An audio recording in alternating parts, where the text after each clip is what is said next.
À sa baby shower, ma sœur a affiché une pitié condescendante pour mon couple. Sans un mot, mon mari a retiré ses millions de la firme de son époux. 30 minutes plus tard, elle est revenue, livide. Son regard disait tout. Kate a épousé un professeur suppléant, a annoncé ma sœur Vanessa lors de sa baby shower. 68 femmes ont souri avec sympathie. Mon mari Daniel se tenait près de la table des cadeaux au club de la Rive à Lyon. La terrasse du Penthouse donnait sur le lac Léman. C'était le 14 mars, une chaleur inhabituelle pour cette période de l'année. Vanessa avait privatisé tout l'espace pour l'après-midi. Elle était enceinte de 6 mois de son premier enfant. L'enfant d'or qui a un enfant d'or. Nous sommes très solidaires, a ajouté Vanessa, sa main reposant sur son ventre. Sa bague en diamant captait la lumière. 3 carats. Brad lui avait fait sa demande lors d'un dîner. Elle racontait l'histoire à quiconque voulait l'entendre, même si ce n'était pas ce que nous aurions choisi pour Kate. Ma mère a hoché la tête depuis la table d'honneur où elle était assise avec la belle-mère de Vanessa. Ma tante Linda, la sœur cadette de maman, s'est penchée et a chuchoté quelque chose. Elles ont toutes deux regardé Daniel, puis moi. J'étais assise à la table 7, près du fond de la salle, pas à la table de la famille, ni à celle de la fête de mariage. La table 7 avec 2 assistantes juridiques de Vanessa et leur mari. Daniel a croisé mon regard à travers la pièce. Il a fait un signe de tête, ça va? J'ai hoché la tête, forçant un sourire. Il avait apporté son ordinateur portable dans un sac à bandoulière en cuir. Je lui avais demandé de ne pas l'apporter. Il l'avait fait quand même. Il l'avait laissé près du vestiaire. Tu auras peut-être besoin que je travaille, avait-il dit ce matin-là pendant que nous nous habillions dans notre appartement à Neuilly-sur-Seine. Je resterai discret, promis. Je devrais expliquer comment nous en sommes arrivés là. Je suis Kate Ellison, 31 ans. J'enseigne l'anglais au lycée public Riverside dans le sud de Lyon. J'y suis depuis 7 ans, 4 ans en poste titulaire, 3 ans à plein temps avant cela. Vanessa est ma sœur aînée, 34 ans, collaboratrice principale chez Sterling et Associés, l'un des meilleurs cabinets de contentieux d'entreprise dans l'Est de la France. Elle gagne 340 000 € de salaire de base par an, plus les bonus. Elle le mentionne souvent. Thanksgiving, Noël, lors de dîners improvisés un mardi. Daniel et moi nous sommes rencontrés il y a 4 ans. Il faisait des remplacements à Riverside tout en terminant son doctorat en technologie de l'éducation à l'université Paris-Saclay. Nous avons pris un café après une réunion de professeurs où j'avais présenté l'intégration de la littératie numérique dans le programme d'anglais. Il était resté pour poser des questions. Des questions intelligentes. Nous nous sommes mariés 2 ans plus tard à la mairie de Paris. 2 témoins. Mon amie Emma et l'ancien camarade de chambre de Daniel, Mike. Un mardi après-midi d'octobre. Nous avons dîné après au restaurant La Bonne Fourchette. Vanessa n'est pas venue à la cérémonie. Elle était en train de conclure une affaire. Elle a envoyé une carte. Aucun cadeau. La carte disait « Félicitations pour votre journée spéciale ». Maman n'est pas venue non plus. Quand je lui ai dit que nous nous marions à la mairie, elle a dit « Si tu avais organisé un vrai mariage, nous aurions pu nous arranger pour y assister. Mais je ne peux pas prendre de congé pour une visite au tribunal. Papa est décédé quand j'avais 19 ans. Crise cardiaque soudaine. Il avait 52 ans. Vanessa avait 22 ans, déjà en première année à la faculté de droit de la Sorbonne.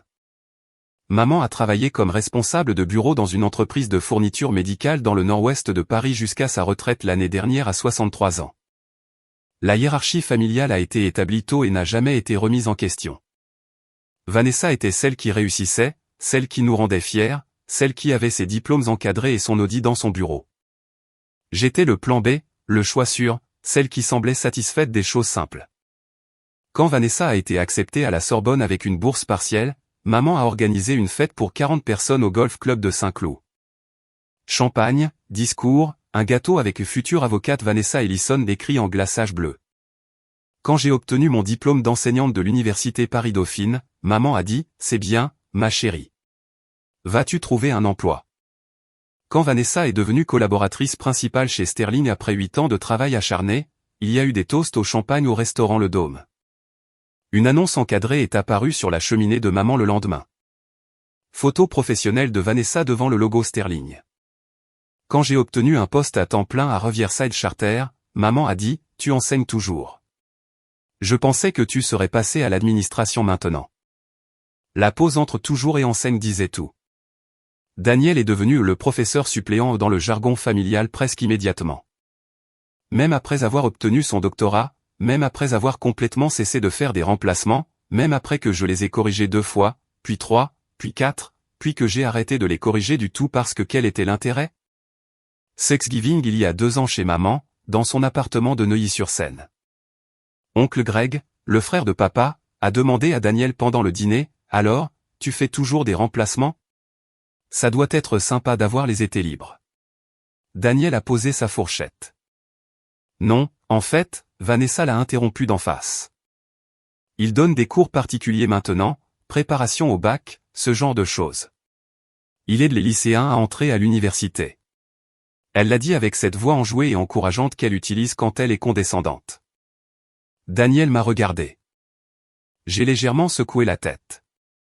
Laisse tomber. Il a laissé tomber. Noël dernier chez maman.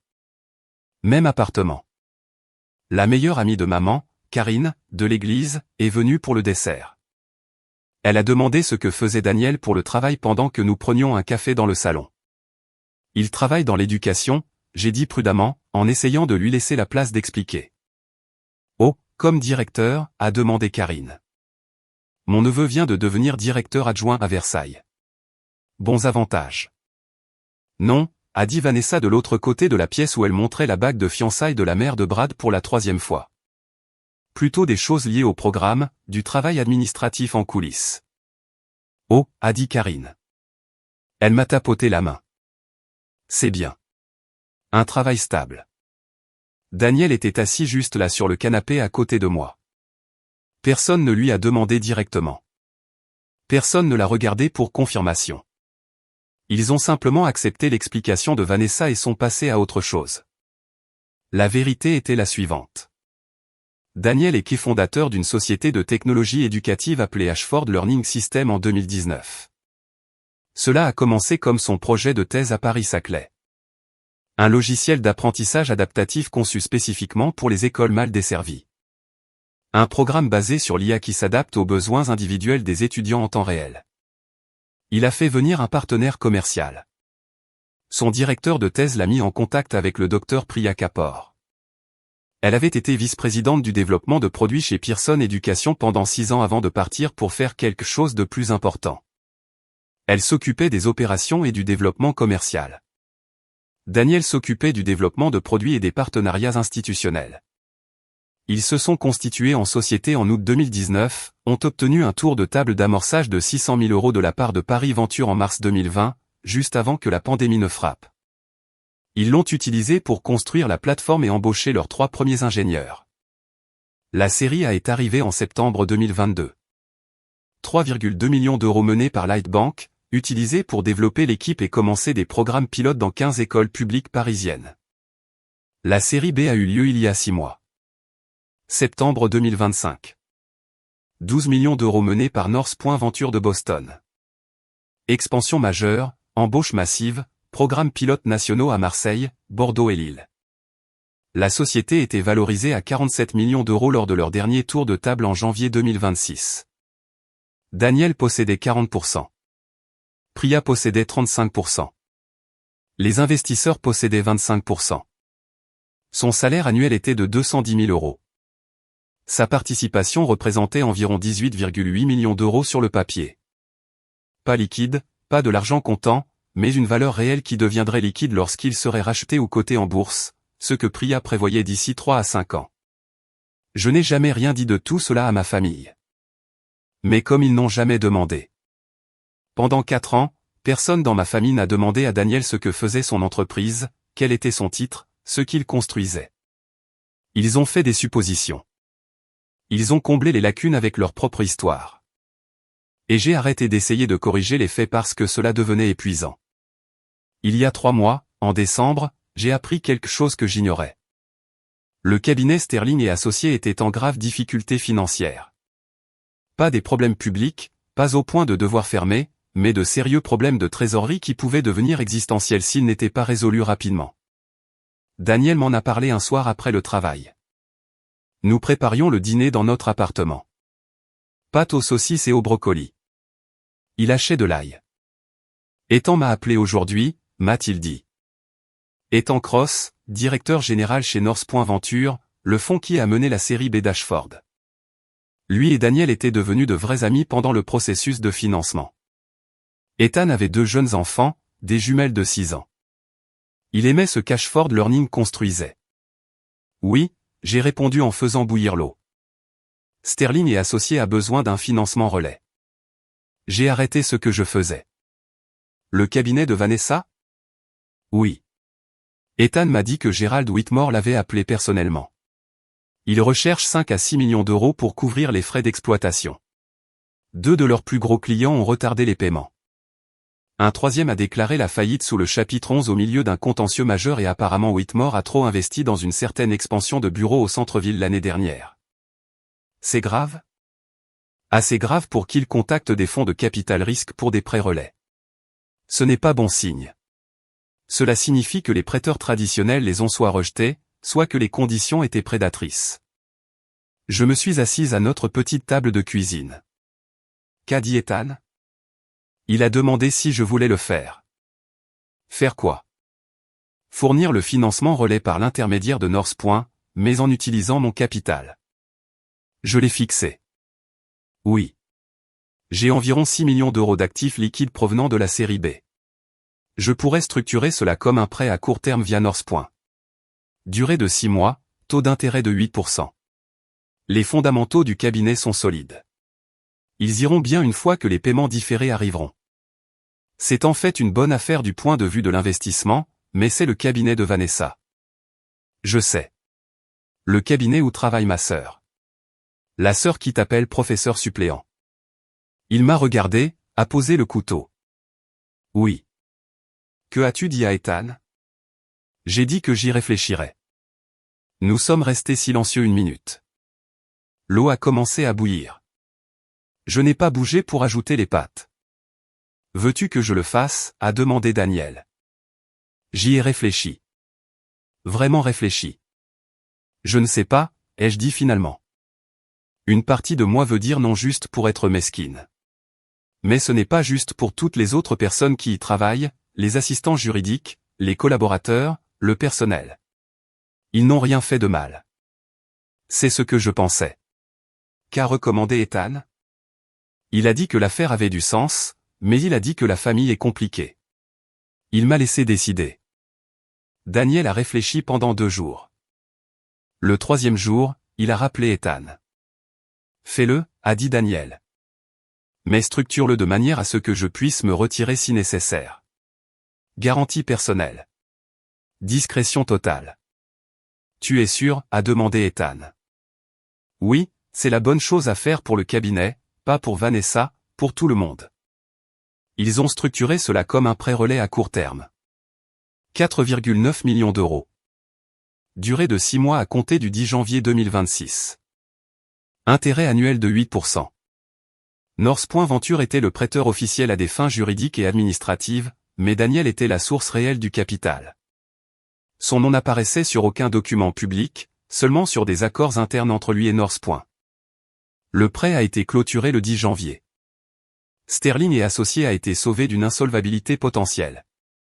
Vanessa ne savait pas que Daniel y était pour quelque chose. Elle ne savait pas que le mari professeur suppléant de sa petite sœur venait de sauver sa carrière, sa réputation, son salaire de 340 000 euros. Personne dans ma famille ne le savait. Ce qui nous ramène au club de la Rive le 14 mars. Vanessa rayonnait, sincèrement. La grossesse lui allait bien. Elle était magnifique dans une robe couleur crème de chez Galeries Lafayette. Ses cheveux étaient coiffés professionnellement. Son maquillage était parfait. La baby shower était extravagante.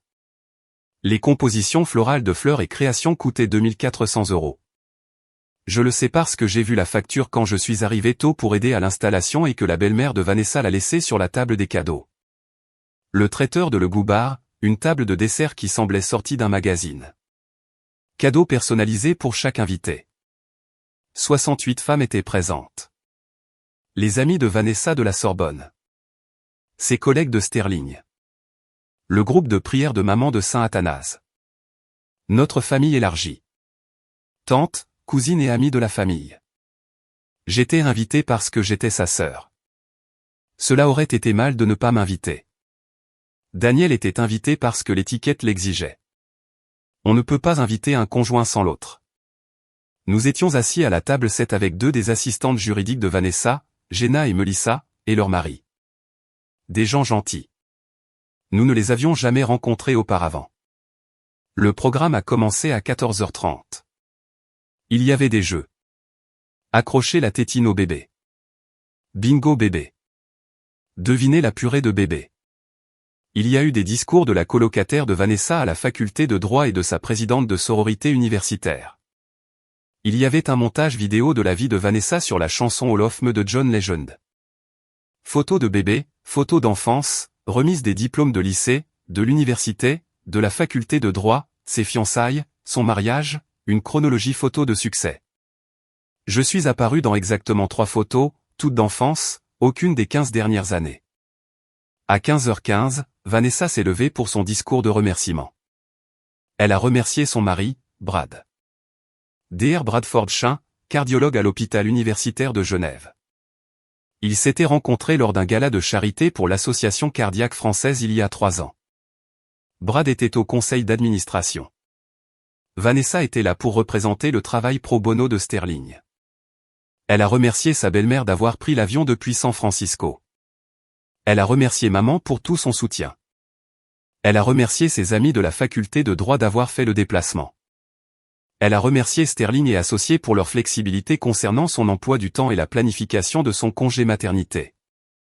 Puis elle a dit, je veux aussi remercier ma petite sœur Kate. J'ai levé les yeux. Tout le monde s'est tourné vers moi. Kate a toujours été là pour moi, a dit Vanessa. Sa voix était chaleureuse, affectueuse. La voix qu'elle utilise lorsqu'elle fait preuve de générosité publique, même si nos vies ont pris des directions très différentes. Un rire poli a parcouru la pièce. Kate enseigne l'anglais au lycée dans le sud de Lyon. Elle a épousé un professeur suppléant. Ils semblent très heureux de leur choix. Plus de rire, pas des rires méchants. Des rires de sympathie. Le genre de rire qui disent « Oh, comme c'est gentil ». Ils sont heureux avec moi. Nous sommes très solidaires. Vanessa a continué. Même si ce n'est pas ce que nous aurions choisi pour Kate, mais c'est ça, la famille, n'est-ce pas? Nous nous aimons quand même. Maman a hoché la tête. Tante Linda a hoché la tête. Plusieurs femmes aux tables voisines ont hoché la tête. Daniel était à la table des cadeaux de l'autre côté de la pièce. Il était allé remplir son café à la station près des desserts. Il s'est arrêté net. Sa main s'est figée sur la cafetière. La collègue de Vanessa, Tricia, une collaboratrice junior que j'avais rencontrée une fois lors d'une fête de Noël, s'est penchée vers la femme à côté d'elle et lui a chuchoté quelque chose. Elles ont toutes deux jeté un coup d'œil à Daniel, puis à moi, sourire compatissant. Mon visage est devenu chaud. Ma poitrine s'est serrée. J'avais l'impression de ne plus pouvoir respirer. Mais c'est ce qui rend la famille spéciale, a dit Vanessa. Nous n'avons pas tous à vouloir les mêmes choses. Nous n'avons pas tous à avoir les mêmes ambitions. Kate a trouvé son chemin. Nous l'aimons exactement pour qui elle est. 68 femmes ont souri. Certaines d'entre elles m'ont regardé avec pitié. Je me suis levé, j'ai marmonné quelque chose à propos d'aller aux toilettes. Je suis sorti de la salle principale pour aller dans le couloir près des toilettes. Je me suis tenu devant le miroir. Mes mains tremblaient. Daniel m'a retrouvé 5 minutes plus tard. Et, a-t-il dit doucement. Il est apparu dans le miroir derrière moi. Je vais bien, ai-je dit. Ma voix ne semblait pas convaincante. Tu ne vas pas bien. Je suis habitué. Il m'a regardé dans le miroir. Moi, je ne le suis pas, Daniel. J'ai apporté mon ordinateur portable. Je sais. Je l'ai vu près du vestiaire. Je vais l'utiliser. Ne le fais pas, ai-je dit. Je me suis retourné pour lui faire face. S'il te plaît, ne le fais pas. C'est sa baby shower. Elle est enceinte de 6 mois. Laisse tomber. Elle vient de t'humilier devant 68 personnes, a dit Daniel. Sa voix était calme. Terrifiante de calme. Le genre de calme qui précède une tempête. Elle ne sait pas, ai-je dit. Elle ne sait pas ce que tu fais réellement, ce que vaut l'entreprise. Elle ne sait rien du pré-relais. Elle n'a aucune idée que tu as sauvé son cabinet il y a 3 mois. Je sais, a dit Daniel. C'est exactement le problème. Il est retourné dans la pièce principale. Je l'ai suivi. Il s'est assis à la table 7, a récupéré son ordinateur portable au vestiaire, l'a ouvert sur la table à côté de sa tasse de café. Je me suis assise à côté de lui. Qu'est-ce que tu fais? Ai-je chuchoté. J'envoie un email. Jenna, l'une des assistantes juridiques à notre table, a jeté un coup d'œil, a vu l'ordinateur portable, et s'est rapidement détournée. Courtoisie professionnelle. Daniel a tapé pendant 90 secondes. Ses doigts bougeaient rapidement sur le clavier. Puis il a appuyé sur envoyer. J'ai vu la ligne du destinataire avant qu'il ne ferme la fenêtre. Ethan Cross North.Venture. Objet, résiliation de l'accord relais Sterling. Effectif immédiatement. Corps de l'email, veuillez retirer immédiatement le financement relais de 4,9 millions d'euros fourni à Sterling et associés. Résilier l'accord. J'absorberai toutes les pénalités de résiliation anticipées conformément à notre contrat. Raison personnelle. Que les fonds soient reversés sur le compte d'exploitation d'Ashford d'ici la fin de la journée lundi 17 mars. Merci, Daniel. Il a fermé l'ordinateur portable, l'a remis dans le sac à bandoulière. Fait, a-t-il dit. Daniel, c'est fait, Kate. Sa mâchoire était serrée. Ses yeux étaient sombres. Je ne l'avais jamais vu comme ça auparavant. 32 minutes plus tard, le téléphone de Vanessa a sonné. Elle était en train d'ouvrir des cadeaux. Un sac allongé de 400 € de Tumi. Une poussette de 900 € de Pababy. Une couverture pour bébé en cachemire d'Hermès. Elle a jeté un coup d'œil à son téléphone, a vu l'afficheur, a froncé les sourcils, a reposé la couverture. Désolé tout le monde, a-t-elle dit. Je dois prendre cet appel de travail. Elle s'est levée, est entrée dans le couloir près des toilettes. La pièce est devenue silencieuse un instant. Puis quelqu'un a fait une blague sur le fait que les avocats ne sont jamais déconnectés. Tout le monde a ri. La belle-mère de Vanessa a dit quelque chose sur l'équilibre travail-vie personnelle impossible dans les grands cabinets. Vanessa est partie pendant 4 minutes. Quand elle est revenue dans la pièce, son visage était livide. La couleur avait disparu de ses joues. Elle s'est assise à la table d'honneur, a pris un autre cadeau, un ensemble de pyjamas de Baby Gap. Ses mains tremblaient légèrement alors qu'elle le sortait du papier de soie. Brad s'est penché de son siège à côté d'elle. Ça va? Bien, a-t-elle dit. Sa voix était tendue, contrôlée. Sa voix d'avocate, juste une affaire de travail. Elle a ouvert 3 autres cadeaux, a essayé de sourire, a essayé de rester présente, mais je pouvais voir que son esprit était ailleurs. Puis son téléphone a sonné à nouveau. Elle y a jeté un coup d'œil, s'est levée à nouveau. Je suis vraiment désolée, a-t-elle dit à la salle. Je dois prendre ça. Je reviens tout de suite. Elle est allée rapidement dans le couloir. Cette fois, elle est restée absente 7 minutes. Je pouvais la voir à travers la porte vitrée, faisant les 100 pas, gesticulant avec sa main libre. Sa voix était plus forte, mais je ne pouvais pas entendre les mots à travers le verre. Daniel sirotait son café calmement. Qu'a dit Ethan, lui ai-je chuchoté. Il a dit qu'il s'en occuperait. Il est probablement en train d'appeler Gerald Whitmore maintenant. Gerald a probablement appelé Vanessa directement pour comprendre ce qui s'est passé. Qu'est-ce qui va arriver au cabinet? Le prêt est dissous. Ils doivent rendre la totalité des 4,9 millions d'euros d'ici la fin de la journée lundi. S'ils ne peuvent pas, ils seront en défaut et devront trouver un financement relais de remplacement dans les 72 heures, week-end compris. Peuvent-ils faire ça? Peut-être s'ils agissent vite. S'ils trouvent quelqu'un prêt à prendre le risque à court préavis, les conditions seront pires. Taux d'intérêt plus élevé, fenêtre plus courte, mais c'est possible. Et s'ils ne peuvent pas? Daniel m'a regardé. Alors ils auront de sérieux problèmes. Vanessa est revenue dans la pièce, s'est assise à la table d'honneur, n'a ouvert aucun autre cadeau, s'est juste assise là en regardant son téléphone. Brad lui a murmuré quelque chose. Elle a secoué la tête, a forcé un sourire, a essayé de rester présente pour la fête. Mais toutes les 2 minutes, elle vérifiait son téléphone, faisait défiler les emails, tapait des réponses rapides. À 16h10, elle s'est levée brusquement, s'est dirigée directement vers notre table. « Kate » a-t-elle dit. Sa voix était glaciale. « Puis-je te parler maintenant ?»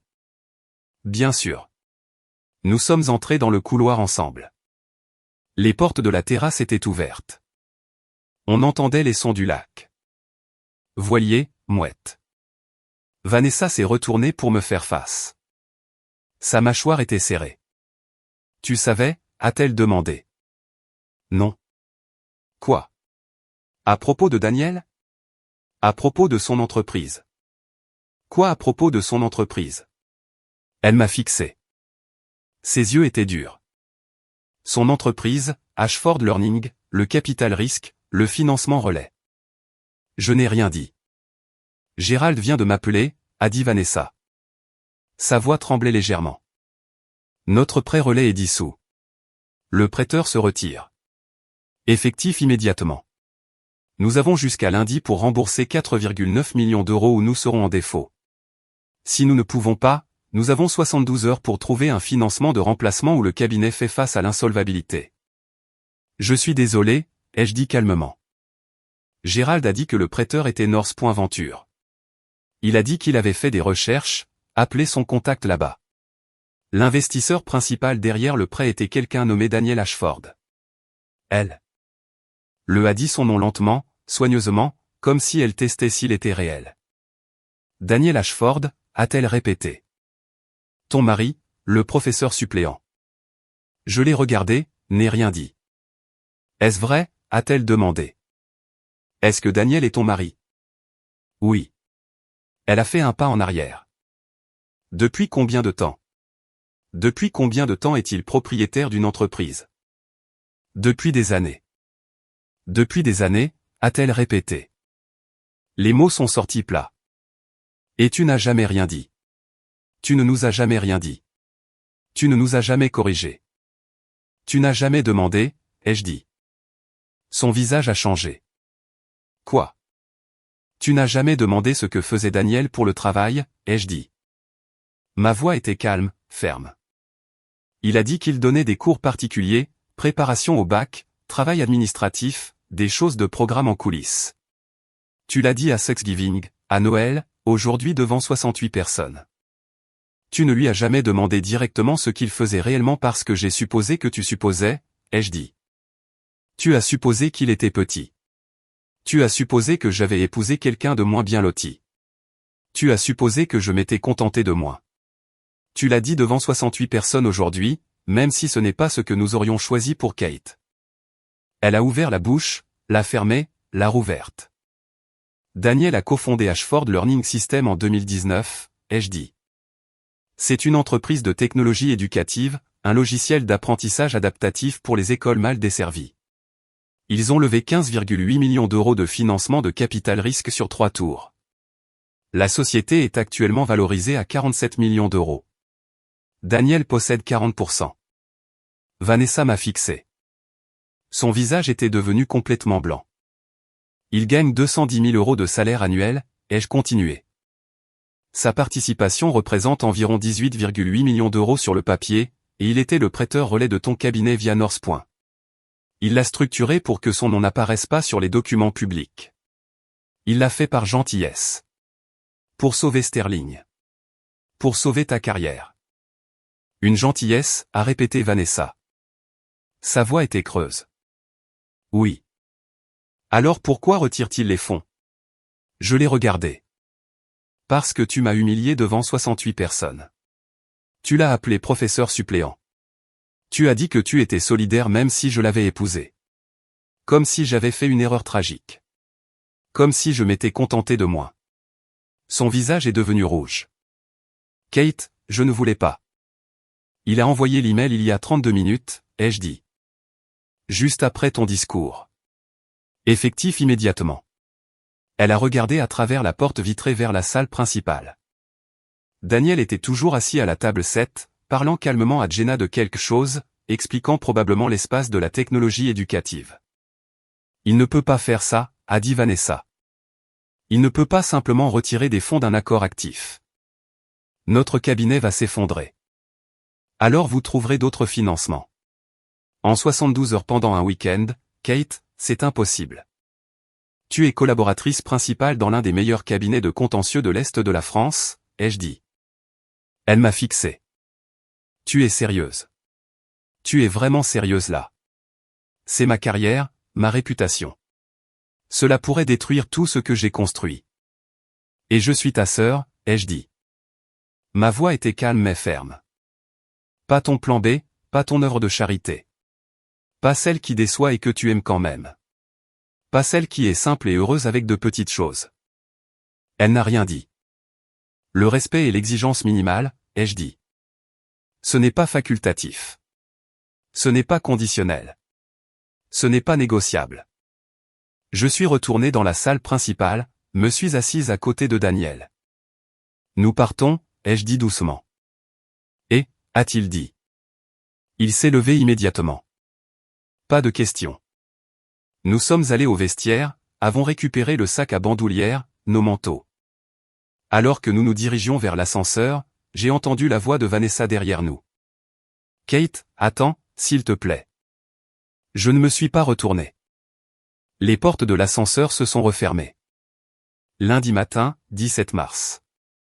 Gerald Whitmore a convoqué une réunion d'urgence des associés chez Sterling et Associés. Le pré-relais de North Point Venture avait été dissous. Les 4,9 millions d'euros devaient être retournés avant la fin de la journée. Le cabinet avait 72 heures à partir de ce moment pour obtenir un financement de remplacement ou faire face à une insolvabilité potentielle. Vanessa n'était pas à la réunion. Elle était chez elle, dans le 16e arrondissement, en repos strict au lit. Son gynécologue obstétricien l'avait ordonné après que sa tension artérielle ait grimpé à des niveaux dangereux dimanche soir. 160/105. Brad l'avait emmenée aux urgences de Genève. Il l'avait gardée en observation pendant 6 heures avant de la laisser sortir avec des instructions strictes. D'ici mercredi matin, Sterling avait obtenu un financement relais d'urgence d'un autre prêteur, une société de capital investissement basée à New York. Taux d'intérêt plus élevé, 12% au lieu de 8%. Durée plus courte, 4 mois au lieu de 6, des clauses restrictives plus strictes, mais ils avaient survécu. Gerald Whitmore a envoyé à Daniel une lettre formelle par courrier recommandé. Professionnelle, prudente, demandant s'il y avait eu une violation des termes du contrat qui avait motivé la résiliation anticipée. L'avocat de Daniel, un spécialiste des contrats de Gilles Loiret-Nouel, a répondu dans les 24 heures. Aucune violation, décision personnelle dans le cadre des droits contractuels. Toutes les pénalités de résiliation anticipée absorbées comme convenu. Affaire classée. C'était tout. Pas de procès, pas de drame public, juste une leçon très coûteuse sur le respect. Vanessa m'a appelé un mardi soir, le 31 mars. Je corrigeais des dissertations à notre table de cuisine. Daniel était dans la chambre en appel avec Priya concernant un nouveau partenariat avec un district scolaire à Toulouse. Peut-on parler, demandait Vanessa quand j'ai décroché. Je vous écoute en personne, s'il vous plaît. J'y ai réfléchi. D'accord. Nous nous sommes rencontrés dans un café à Passy le soir suivant, à mi-chemin entre sa maison et la mienne, un lieu neutre. Elle était toujours enceinte. 7 mois maintenant. Rayonnait toujours de cette façon. Les femmes enceintes rayonnent. Mais elle avait l'air fatiguée. Donc, les angles vifs avaient disparu. Je suis désolé, a-t-elle dit dès que nous nous sommes assises. Je n'ai rien dit. J'ai juste attendu. Je suis désolé pour la façon dont je t'ai traité, dont j'ai traité Daniel. Comment j'ai parlé de vous deux pendant des années. Ok. Je ne savais pas, a-t-elle dit. À propos de l'entreprise de Daniel, à propos d'Ashford Learning, à propos de tout ça. Je sais que tu ne savais pas. Pourquoi ne me l'as-tu pas dit? Je l'ai regardé. Parce que tu n'as pas demandé. Tu as fait des suppositions. Tu as créé un récit sur ma vie qui te faisait te sentir mieux quant à tes propres choix. Tu avais besoin que je sois celle qui s'est contentée de moi. Celle qui visait plus bas. La sœur décevante qui était heureuse avec de petites choses. Elle a regardé sa tasse de café. Je l'ai fait. Oui.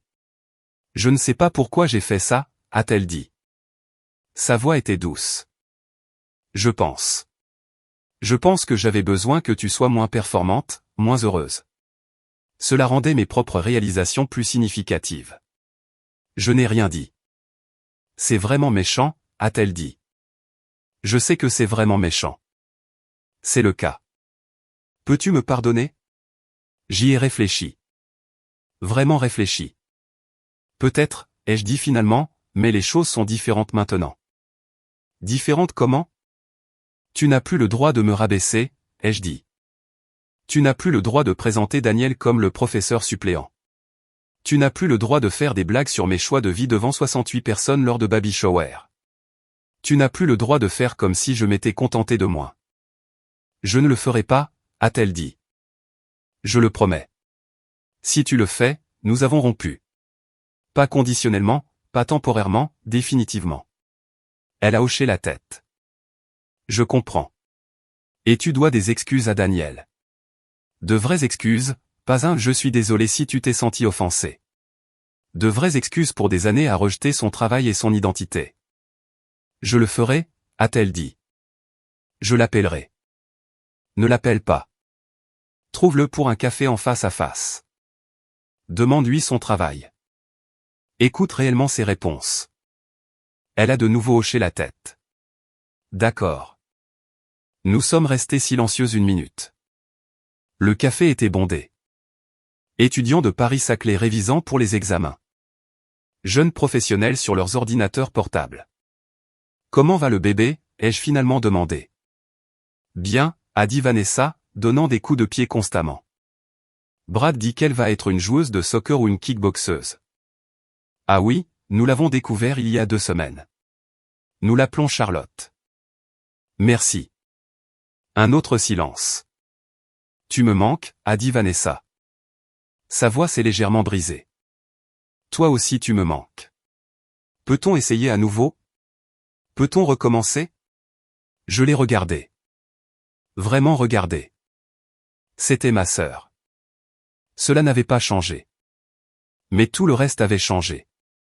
Une condition, ai-je dit. Laquelle? Tu rencontres Daniel pour un café cette semaine. Juste vous deux. Pas moi. Pas Brad. Tu lui demandes son travail, son entreprise, sa vision. Tu écoutes vraiment. Et tu t'excuses. Je le ferai. Je le promets. Et tu ne l'appelleras plus jamais professeur suppléant. N'insinue jamais que j'ai épousé quelqu'un de moins bien loti. Ne suggère jamais que mes choix sont moins valables que les tiens. Je ne le ferai pas. Je le jure. Vanessa a eu son bébé le 8 juin. Une petite fille en bonne santé. 3,3 kilos. Charlotte Marie Chin. Elle m'a envoyé une photo de l'hôpital 2 heures après l'accouchement. Charlotte était enveloppée dans la couverture blanche en cachemire d'Hermès que quelqu'un lui avait offerte lors de la fête. Petite, parfaite et belle. Daniel et moi avons rendu visite 2 jours plus tard lorsqu'ils sont rentrés de l'hôpital universitaire de Genève. Nous avons apporté un cadeau, un livre pour enfants sur les scientifiques et inventeurs célèbres à travers l'histoire. Vanessa a regardé l'inscription que j'avais écrite à l'intérieur du livre pour Charlotte, puisses-tu toujours poser des questions et ne jamais faire de suppositions. Avec amour, tante Kate et oncle Daniel. Merci, a-t-elle dit calmement. Pour tout. Brad était là dans le salon. Il a serré chaleureusement la main de Daniel. Je voulais te rencontrer correctement. Vanessa m'a parlé d'Ashford Learning. C'est un travail incroyable que vous faites. Merci, a dit Daniel. Quelle est votre prochaine grande expansion, a demandé Brad. Vanessa a mentionné que vous vous développiez à l'échelle nationale. Nous venons de conclure des partenariats avec des districts scolaires à Toulouse, Marseille et Bordeaux, a dit Daniel. Nous testons notre nouvel outil d'évaluation par IA dans 47 écoles à partir de septembre. Brad a sifflé. C'est le genre de travail qui change des vies, a dit Brad. Vanessa m'a regardé depuis le canapé où elle était assise avec Charlotte. Elle m'a fait signe de la bouche, je suis désolé. J'ai hoché la tête. Elle avait rencontré Daniel pour un café 3 semaines après notre conversation au café de Passy. Ils avaient parlé pendant 2 heures dans un Starbucks du centre-ville. Elle lui avait posé des questions sur Ashford Learning, sur la technologie, sur sa vision de l'équité en matière d'éducation, sur les tours de financement, sur les défis de la mise à l'échelle, et elle s'était excusée. Une vraie excuse. Daniel m'en a parlé le soir en rentrant. Elle avait pleuré. Il a dit qu'elle avait réellement pleuré. Elle avait dit qu'elle avait été cruelle et méprisante pendant des années. Elle avait dit qu'elle n'avait aucune excuse. « Que as-tu dit ?» ai-je demandé. J'ai dit « Merci pour tes excuses. » J'ai dit « J'espère que nous pourrons aller de l'avant avec un respect mutuel. » C'est tout. C'est tout. Je ne suis pas intéressé à la punir. J'avais juste besoin qu'elle me voie comme un être humain. Nous ne parlons pas tous les jours maintenant, Vanessa et moi, mais nous parlons régulièrement, de vraies conversations. Elle me pose des questions sur mes élèves, sur le travail de Daniel, sur nos vies. Elle ne fait plus de suppositions. La semaine dernière, elle nous a envoyé une invitation au baptême de Charlotte en septembre. C'était une invitation imprimée formelle de Crane et Fils. Sous le nom de Daniel, elle avait écrit son titre complet, Dr Daniel Ashford, qui est fondateur et directeur des produits, Ashford Learning System. Je lui ai envoyé un SMS, merci d'avoir bien fait les choses. Elle a répondu, c'est le minimum que je puisse faire. J'aurais dû bien faire les choses dès le début. La porte est maintenant verrouillée, mais elle est ouverte. Conditionnellement ouverte. Le respect est le minimum. C'est non négociable. Mais quand le respect est là, tout le reste devient possible.